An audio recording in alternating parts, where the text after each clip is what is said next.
አገሩ የጠንቋይ አገር ነው።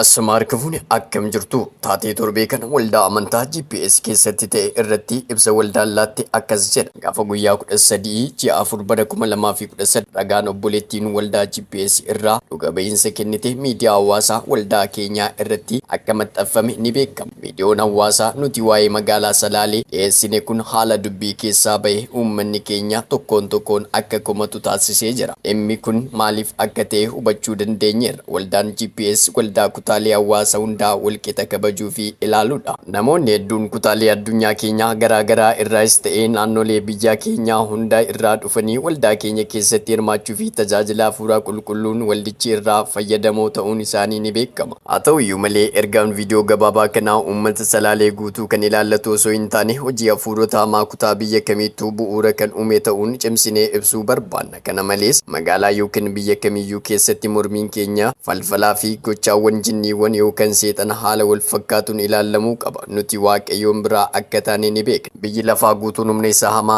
jala jira. Yohaannis isa duraa boqonnaa 5 lakkoofsa 19. Kanaaf aadaa fi gatii hawaasa naannoo wajjin waan wal qabatu akka hin qabne ni hubanna. Haa ta'u iyyuu malee namoota viidiyoo dhiyeenya kana gadhiifame kanaan muufattanii fi dhimmicha sirriitti hin hubanneef jaalala gooftaa Yesuusiin dhiifama guddaa sin gaafanna jechuun waldattiin ergaa dabarsite. Maarii dhaggeeffattoota koo waan haaraan hojiraatee qabadheen isinii dhiyaadhaa. Isin immoo tiiktookii koo follow like repost copy link gochuun nama kiyyuu dheebadhaa jechuun hawwii koo yeroo hundumaatti isin oduufaan akkasii faana ture ani qaxalii keessaniif tudhaa jalqabarraa kaasanii hamma ammaatti waan dhaggeeffataniif kabaja keessan guddaadha. Horaa bulaa deebanaa.